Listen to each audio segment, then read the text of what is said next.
না, আর নয়, অনেক হয়েছে। এবার আমি সবাইকে শান্তি দিয়ে সারা জীবনের মতো অনেক দূরে চলে যাব, আর কোনো দিন কারোর সমস্যা হবে না। এই পলাশ, তুই এসব কি করতে যাচ্ছিস? তোর মাথা খারাপ হয়ে গেছে নাকি? মাথাটা আমার খারাপ হয়নি রে, মাথাটা তোর খারাপ হয়েছে। আমাকে বাঁচালি কেন? বাঁচালি কেন মানে? আমার ছোটবেলাকার বন্ধু আত্মহত্যা করতে যাচ্ছে আর আমি বাঁচাবো না? কি সমস্যা হয়েছে আমাকে বল। আরে নিজের জীবনটা দিয়ে দিস না এভাবে। কি আর বলবো ভাই, আমার জীবনটাই সমস্যায় ভর্তি ভাই। তোর এই বন্ধুটাকে বলবি না, যে বন্ধুটা সব সময় তোর পাশে থেকেছে? 6 মাস হলো, কাজ চলে গেছে, নতুন কাজ পাচ্ছি না। শ্বশুর মশাইয়ের বাড়িতে বসে বসে গিলছি, সেই জন্য কত কথা শুনতে হচ্ছে। শুধুমাত্র এই ব্যাপারের জন্য তুই তোর জীবন দিয়ে দিচ্ছিলিস? আরে এভাবে জীবন দিয়ে দিলে ওপরওয়ালা কিন্তু তোকে কোনোদিন ক্ষমা করবে না। তাহলে আর কি করবো আমি? আমি এখনো সবার মাথার বোঝা। তোর স্ত্রী তোকে এত বিশ্বাস করে, কারোর জন্য না হোক শুধুমাত্র তোর গিন্নির জন্য বাঁচতে হবে তোকে। তুই কিছু একটা রাস্তা দেখিয়ে দে না রে ভাই, 6 মাস ধরে বাড়িতে বসে আছি রে ভাই। আচ্ছা আচ্ছা, আমি শহরে যাচ্ছি তো আজকে, আমাদের অফিসের স্যারকে বলবো তোর কথা। আমি আমার দিক থেকে পুরো চেষ্টা করব, ঠিক আছে? একটু সাহায্য কর ভাই। ভাবিস না রে, আমি তো আছি, কিছু একটা ব্যবস্থা করেই ছাড়বো। আর হ্যাঁ, এরকম উল্টোপাল্টা চিন্তা ভাবনা একদম মনে আনবি না। তোর বউয়ের কি হবে সেটা একবারও ভেবে দেখেছিস? কোন মেজাজ ভালো নাই রে, তুই সাবধানে যা। বাবা, তুমি ব্যস্ত নাকি? আরে না না, আয় না, তুই আমার কাছে এসে বস। আরে ও, তুমি পান খাচ্ছ? তোমার জন্য পান সেজে দেবো? আরে না রে মা, আমি পান খেয়েছি, আবার একটু পরে খাবো। তুই কিছু বলবি নাকি? বলবো বলেই তো এলাম, কিন্তু আরে তুই এত সংকোচ বোধ করছিস কেন? তুই তো তোর বাবা কি বলছিস নাকি? তা বল, কি বলবি? বাবা, জামাইবাবু কোনো কাজ করে না, তার জন্য আমাদের পরিবারকে কতটা অসম্মানিত হতে হচ্ছে জানো? সে খবর রেখেছো?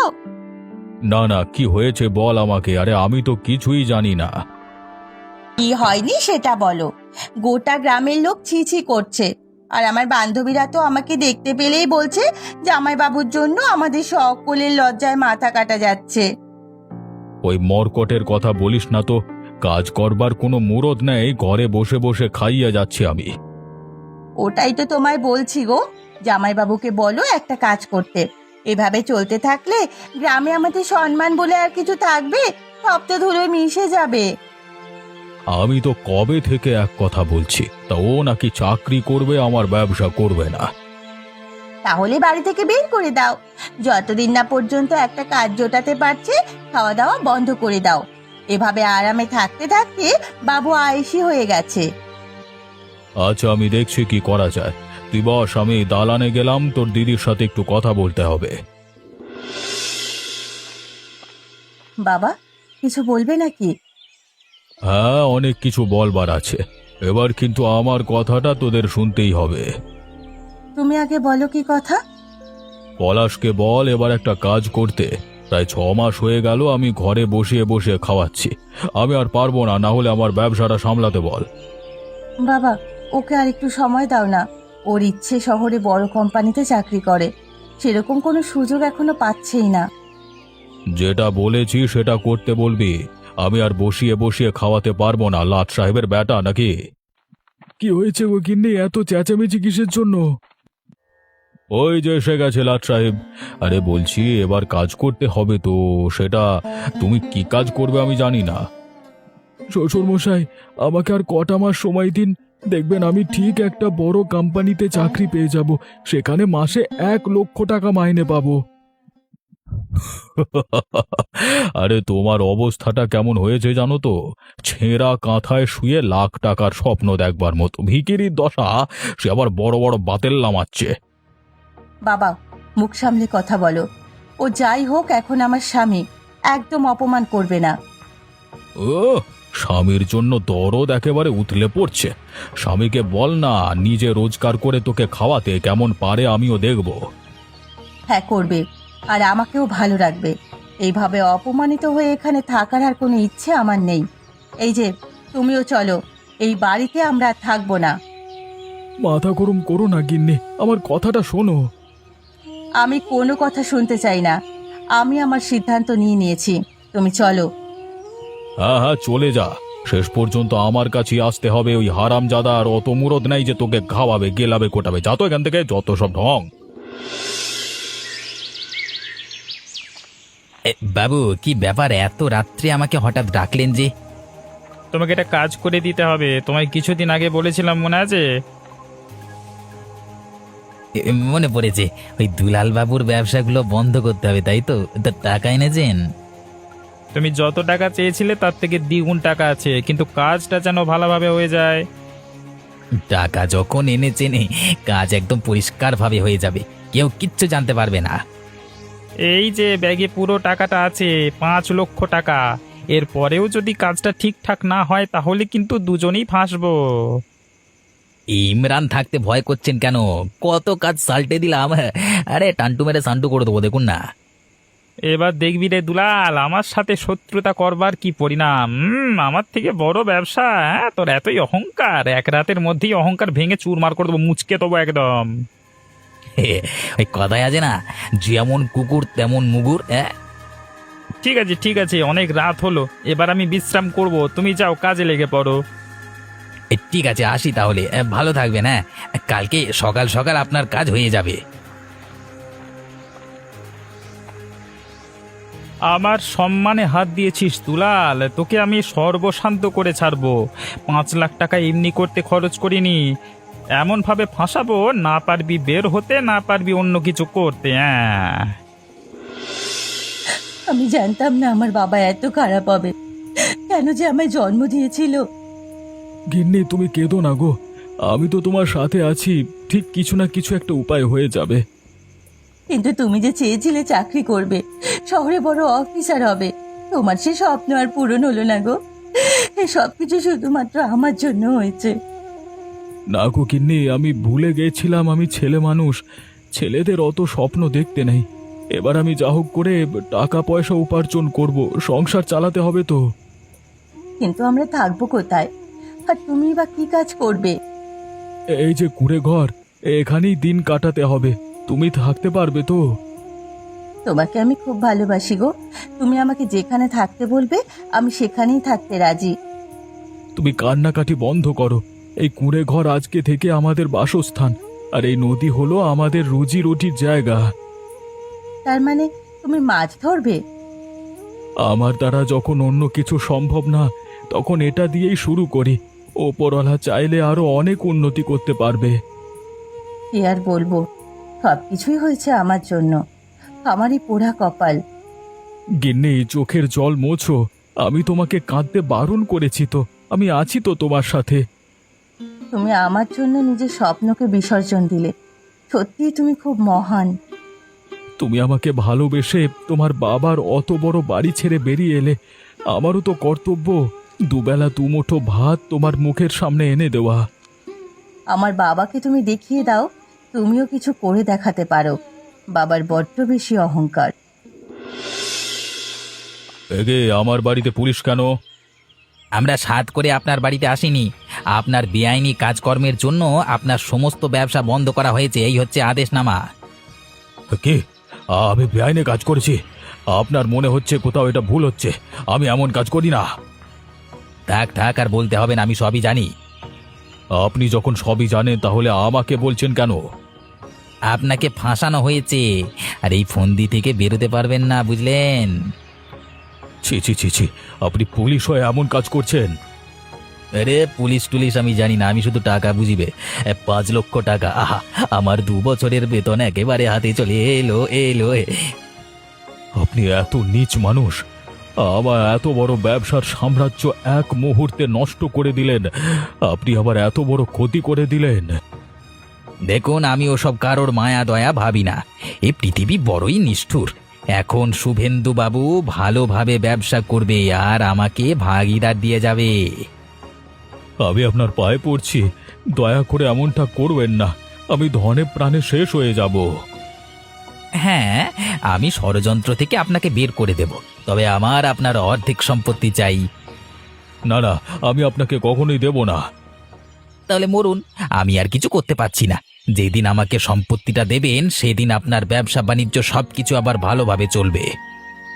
মুখ পোড়া, আমি তোর ওপরের সাহেবের কাছে যাব রে, দেখি তুই কি করতে পারিস।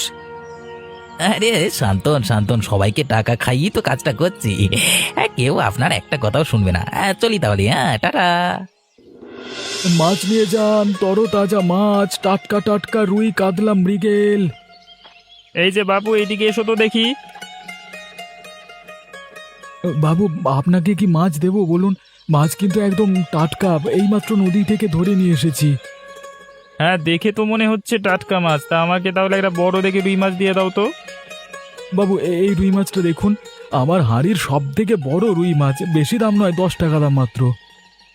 মাত্র 10 টাকা? তুমি ঠিকঠাক বলছো তো?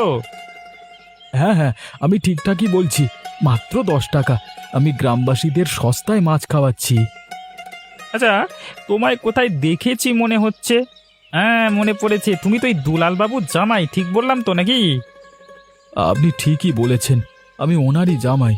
বলছি, আপনাকে এই মাছটা দিয়ে দিই? আরে মাছের কথা ছাড়ো, আগে বলো তোমার এই অবস্থা কি করে হলো? আমি তো শুনেছিলাম ওনার জামাই নাকি চাকরি করে। করে নয়, করতাম। চাকরিটা চলে যায়, তারপর তো 6 মাস বাড়িতে বসে। একটা ছেলেকে কি বাড়িতে বসে খাওয়াবে কেউ? তাই এসব করতে হচ্ছে। তোমার কথাবার্তা শুনে মনে হচ্ছে তুমি ওনার উপর ক্ষিপ্ত। কি বের করে দিয়েছে নাকি? দেখুন, এটা আমার ব্যক্তিগত ব্যাপার, এখানে আপনি কথা বলতে পারেন না। আহা, রেগে যাচ্ছ কেন? আমি তো জিজ্ঞেস করলাম রে বাবা। না, আমি বলতে ইচ্ছুক নই। আপনার মাছ কিনতে হলে কিনুন, না হলে আমি চললাম। না না, মাছ আমার লাগবে না। হ্যাঁ, বড়লোক শ্বশুরের জামাই নাকি সস্তায় মাছ বিক্রি করছে। বাবা বাবা বাবা, এটা তো তাজা খবর। হ্যাঁ, ওপরওয়ালা, তুমি আমার এত বড় ক্ষতি করে দিলে। কোনোদিন যে অসৎ পথে ব্যবসা করিনি, তারপরেও আমার এমন ক্ষতি হয়ে গেল। এখন আমি কোথায় যাব, কি করব? আরে বাবা, তুমি কাঁদছো কেন? কি হয়েছে গো, আমায় বলো। আবার সব শেষ হয়ে গেল রে, সব শেষ হয়ে গেল। বাবা, কান্নাকাটি না করে আমাকে বলো না কি হয়েছে। ওই শুভেন্দু ষড়যন্ত্র করে আমার সমস্ত ব্যবসা বন্ধ করে দিয়েছে। পুলিশকে টাকা খাইয়ে সব কাজ করেছে। আবার আর কিচ্ছু করার নেই রে। ওরা পুলিশকে টাকা দিয়েছে বলে পুলিশ ওদের কথা শুনবে নাকি? আমরা বড় পুলিশের কাছে যাব। না রে মা, কিছুই করার নেই। সবাই টাকা খেয়ে বসে আছে। এখন আমি কি করব আমি জানি না রে। বাবা, জামাইবাবু সস্তায় মাছ বিক্রি করছে, আমি এইমাত্র দেখে এলাম। মাথায় হাড়ি নিয়ে বেরিয়ে পড়েছে। আমাদের মান সম্মান মাটিতে মিশিয়ে দিল। বাবা, মাটিতে মেশেনি, জামাইবাবু ব্যবসা শুরু করেছে। এটাই তো তোমায় বুঝতে হবে। চলো, আমরা দিদির বাড়িতে যাই, ও নিশ্চয়ই আমাদের সাহায্য করবে। কিন্তু আমি যে ওকে অপমান করে তাড়িয়ে দিয়েছি। বাবা, ও তোমার বড় মেয়ে, যতই অপমান করো দেখবে দিদি কিচ্ছু মনে রাখবে না। ওদের কাছে সাহায্য চাওয়া ছাড়া আমার কাছে যে কোনো উপায় নেই। চল চল, ওদের কাছেই যাই। দোষটা আমারও ছিল। জামাইবাবুর নামে আমি তোমায় অনেক খারাপ কথা বলেছিলাম, ওই জন্য আরো তোমার মাথা গরম হয়ে গিয়েছিল। এখন ওসব কথা ছাড়, চল এখন। গিন্নি, প্রথম দিনে বেশ ভালোই বেচা কেনা হয়েছে গো। আসলে বেশ কম টাকায় মাছ বিক্রি করছি তো, তাই জন্য ধনী থেকে গরিব মানুষ সকলেই কিনতে পাচ্ছেন। ভালো বিক্রি হলেই তো ভালো। অনেক খাটাখাটনি করেছো, একটু পানি খেয়ে নাও। কমলা মা, কি করছিস রে? তুমি এখানে কি করতে এসেছো? আমাদের তো অপমান করে তাড়িয়ে দিয়েছিলে, আমাদেরকে একটু শান্তিতে থাকতে দেবে না নাকি? রেগে যাস না রে দিদি, আমাদের কথাটা পুরোটা শোন। তোদের এমন ভাবে অপমান করার জন্য আমরা ক্ষমা চাইছি। আমি কোনো কথা শুনতে চাই না, আমার বাড়ি থেকে তোমরা বেরিয়ে যাও। আহা গিন্নি, কথাটা শুনে নাও না, তোমার তো নিজের বাবা। জামাই বাবা, তুমি আমাকে ক্ষমা করে দাও। তোমাকে এত খারাপভাবে অপমান করেছি, তারপরেও তুমি আমাদের আপন মনে করো। আমাকে ক্ষমা করো গো। শ্বশুর মশাই, এখন এসব কথা ছাড়ুন। কি সমস্যা হয়েছে বলুন। আমার সমস্ত ব্যবসা বন্ধ হয়ে গেছে গো। গ্রামের ওই শয়তান ব্যবসায়ী পুলিশকে টাকা খাইয়ে এমন কাজ করেছে, আমার হাতে আর কিচ্ছু নেই। দিদি, এখন তোরাই আমাদের ভরসা। তোরা যদি আমাদের আশ্রয় দিস তাহলে খুব ভালো হয়। কেন আশ্রয় দেব না? অবশ্যই দেব। তোমরা ভেতরে এসো। মানে তোমাদের খারাপ সময় তো আমরাই পাশে থাকবো, তাই না? এই অবস্থা হয়ে গেছে তোমাদের, দেখলে তো? বেশি অহংকার করতে নেই, উপরওয়ালা একদিন সব কিছু কেড়ে নেয়। কমলা মা, আমাকে ক্ষমা করে দিস রে। আমরা সবকিছু ভুলে গেছি, তোমরাও সবকিছু ভুলে যাও। আবার নতুন করে সম্পর্ক গড়ে তুলি আমরা, সকলে মিলে ভালো থাকবো। আর যেটা গেছে সেটা নিয়ে আমরা আফসোস করব না, কেউ মন খারাপ করবে না। আজকে ফলওয়ালা বেশ ভালোই ফল দিয়েছে তো। সব কিছু মুখ পোড়ার খচ্চরপনা, যেই একটু বেশি টাকা দিয়েছি অমনি ফল ভালো হয়ে গেল। হ্যাঁ, কি বাবু, আনন্দে ফল খাচ্ছেন? আমিও কিন্তু সুখবর নিয়ে চলে এসেছি। এই কাজটা হয়ে গেছে। আমি যখন করেছি কাজটা তো ঠিকঠাক থাকবেই। যখন গিয়ে এসব বললাম, মুখটা দেখবার মতো ছিল। আমাকে অপমান করেছিল, এবার দেখ কেমন লাগে। বারে বারে ঘুঘু তুমি খেয়ে যাও ধান। এরে, তার পরের লাইনটা তো ভুলিয়ে গেছি কুচুপুরা। সত্যি বাবু, আপনি পারেনও বটে। এই খবরটা জানানোর জন্যই তো এলাম। আচ্ছা, আপনি বিশ্রাম করুন, আমি বাড়ি যাই। বাড়ি যাবে মানে? আগে মিষ্টি মুখ করো, আমার শত্রুর পতন ঘটেছে গো। এই পরে আসবো। এত মিষ্টি খাবো না, আমার কিন্তু ভোজ চাই।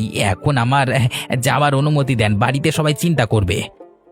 আচ্ছা, তোমার কথা মতোই আমি তোমায় তাহলে একদিন ভোজ দেব। সেখানে থাকবে খাসি, মুরগি, মাছ আর অনেক কিছু, কারণ এখন আমি এই গ্রামের সব থেকে বড় ব্যবসায়ী। ওরে বাবা রে! বাবু, আপনি ঠিক আছেন? এ তো রক্তারক্তি অবস্থা। বাবু বাবু, আমার কথা শুনতে পাচ্ছেন? এর গলায় তো নিঃশ্বাস প্রশ্বাস কিছুই চলছে না। মরে গেল নাকি? এখানে থাকলে চলবে না, আমার ঝামেলায় পড়ে যাবো আমি। এই কলা তাড়াতাড়ি পালাতে হবে। পালাই পালাই পালাই, তাড়াতাড়ি পালাই। আগের দিন বেশ ভালোই মুনাফা হয়েছে। প্রত্যেকদিন এইভাবে যদি বিক্রি হয় তাহলে সংসারটা ভালোই চলে যাবে। এখন আর বেশি দেরি করে লাভ নেই, তাড়াতাড়ি জলেতে জালটা ফেলে দিই। বাঁচাও, আমাকে বাঁচাও, আমি তলিয়ে যাচ্ছি। ওটা তো গ্রামের পুলিশ, মনে হচ্ছে নদীর পানিতে তলিয়ে যাচ্ছে। বাঁচাতে হবে তো। ভাই, তুমি জালটাকে ধরো, আমি টেনে তুলে নিচ্ছি তোমাকে। দাদা, তাড়াতাড়ি, আমি আর শ্বাস নিতে পারছি না, একটু তাড়াতাড়ি করো।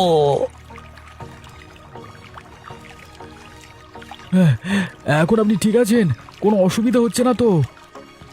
শ্বাস প্রশ্বাস নিতে একটু কষ্ট হচ্ছে। আমার প্রাণ বাঁচানোর জন্য অসংখ্য ধন্যবাদ তোমায়। একটা মানুষই তো আর একটা মানুষকে বাঁচাবে, এটাই মানুষের কর্তব্য। আচ্ছা, আপনি তো এই দুলাল বাবু জামাই, ঠিক ধরেছি না? হ্যাঁ, আপনি ঠিকই ধরেছেন। এখন আমি এ কাজ করি, আপনি এখানে দাঁড়িয়ে দাঁড়িয়ে কথা বলবেন না, বাড়ি গিয়ে বিশ্রাম নিন।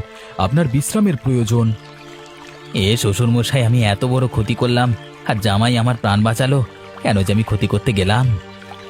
দাদা, কি ভাবছেন কি? তাড়াতাড়ি বাড়ি যান। এই তো যাচ্ছি। আপনি ভালো থাকবেন। হ্যাঁ। ইমরান, তোর পোশাক ভিজে গেল কি করে রে? নদীতে পড়ে গেছিলাম, খুব মাজান বেঁচে গেছি। ভাগ্যিস পলাশ দাদা ছিল। তুই আবার কোনো খারাপ কাজ করিসনি তো? তুই কেন এ কথা বলছো? আমি কারোর খারাপ করিনি রে বাবা। কালকে হঠাৎই শুভেন্দুবাবু মারা গেছেন। ঝড় নেই জল নেই, হঠাৎই গাছের ডালটা মাথায় পড়ে গেল। নিশ্চয়ই কোনো খারাপ কাজ করেছিল। দাদা, আমি কোনো খারাপ কাজ করিনি। আমি তো নদীর পাড়ে গেছিলাম ঘুরতে, হঠাৎই পা পিছলে পড়ে গেছিলাম। আমি যেটা শুনলাম, শুভেন্দুবাবু তো বসে বসে ফল খাচ্ছিল, হঠাৎ তার মাথায় গাছের ডালটা ভেঙে পড়ে যায়। কিভাবে বোঝা যায় না আর কি। তুমি ঠিকই ধরেছো দাদা, কিন্তু আমি তো কোনো খারাপ কাজ করিনি। আরে, খারাপ কাজ করিসনি তো তাহলে ভয় পাচ্ছিস কেন? ভয় পেয়ে কি হবে তাই? হ্যাঁ দাদা, তুমি কি শহর থেকে ফিরছো নাকি? হ্যাঁ, কদিন আগে গিয়েছিলাম, একটু কাজ ছিল, এই ফিরছি। আচ্ছা, তুই যা তাহলে। এসে খবরটা পেলাম বলে তোকে বলে দিলাম। সত্যি তো, রফিকুল্লা তো কিছু ভুল বলেনি। শুভেন্দুবাবু খারাপ কাজ করেছিল বলেই মনে হয় হঠাৎ মারা গেলেন। ওপরওয়ালা ওনাকে শাস্তি দিয়েছেন। না না, আমি এরকম শাস্তি পেতে চাই না। তার আগে গিয়ে ক্ষমা চেয়ে নিই। বাবা, তোমার ব্যবসা ভালো চলছে তো? এই নতুন শুরু করেছি তো, মোটামুটি ভালোই লাভ হচ্ছে। সংসারটা চলে যাবে। সংসার চলে গেলেই হবে, এর থেকে বেশি কিছু আশা করো না। ওপরওয়ালা সব দেবে, কিন্তু যখন কেড়ে নেবে তখন সহ্য করতে পারবে না। বাবু ক্ষমা করে দিন না, আমি অনেক বড় ভুল করে ফেলেছি বাবু। আরে আপনি এখানে? আপনাকে তো নদী থেকে বাঁচালাম এই। আমাকে আমি আমি আমি অনেক বড় ভুল করে ফেলেছি, আমাকে ক্ষমা করে দিন বাবু। ওই শুভেন্দু বাবুর সাথে ষড়যন্ত্র করে আপনি যে ব্যবসা বন্ধ করেছেন আমি সব কিছু খুলে দেবো, আমি আমি আমি সব ব্যবস্থা করে দেবো। ও, তার মানে তোমরাই সবাই এরকম করেছিলে, কিন্তু কেন? শুভেন্দু বাবু আমাকে টাকা দিয়েছিল, বাকিটা তো সবাই জানে, কিন্তু আমি ক্ষমা চাইছি। ওপরওয়ালা আমাকে শাস্তি দেওয়ার আগে আমি নিজের ভুল নিজে শুধরে নেবো ভাই। বাহ, তাহলে তো খুব ভালো কথা, নিজের ভুল নিজে বুঝতে পেরেছো। আপনি একবার বলুন আমায় ক্ষমা করেছেন, দেখবেন আমি সব থেকে সৎ পুলিশ অফিসার হয়ে যাব। ঠিক আছে, ক্ষমা করলাম। আমি আজকে বুঝতে পেরেছি ভুল কাজ করবার পরিণতি কি হতে পারে। শুভেন্দুবাবু মারা গেছেন, আমি মরতে চাই না। ওপরওয়ালা তোমাকে শিক্ষা দেবেন বলেই আজকে নদীতে ফেলেছিলেন বোধহয়। আমি যত তাড়াতাড়ি সম্ভব আপনার ব্যাপারটা দেখে নিচ্ছি, তারপর আমি এই কাজ থেকে ইস্তফা দিয়ে অনেক দূরে চলে যাব, অনেক দূরে। আরে আরে, এত উত্তেজিত হয়েও না, আমি তোমাকে ক্ষমা করে দিলাম তো। আপনি ক্ষমা করেছেন, ওপরওয়ালা করেছেন কি কি করে জানবো? দরকার নেই বাবা, আমি আমার পরিবার নিয়ে অনেক দূরে চলে যাব, অনেক দূরে। আরে আমার কথাটা শুনে যাও। আর এক মুহূর্ত দেরি করব না আমি, যত তাড়াতাড়ি সম্ভব গ্রাম ছেড়ে চলে যাব, এটাই আমার উচিত শিক্ষা হবে। দরকার হলে আমার পরিবারের পেট চালানোর জন্য পলাশবাবুর মতো সস্তায় মাছ বিক্রি করব, তবু আর খারাপ কাজ করব না। আমি সারা জীবনের মতো গ্রাম ছেড়ে চলে যাচ্ছি। বন্ধুরা, এমনই মজার মজার গল্প আরও দেখতে আমাদের চ্যানেলটিকে সাবস্ক্রাইব করতে ভুলবেন না।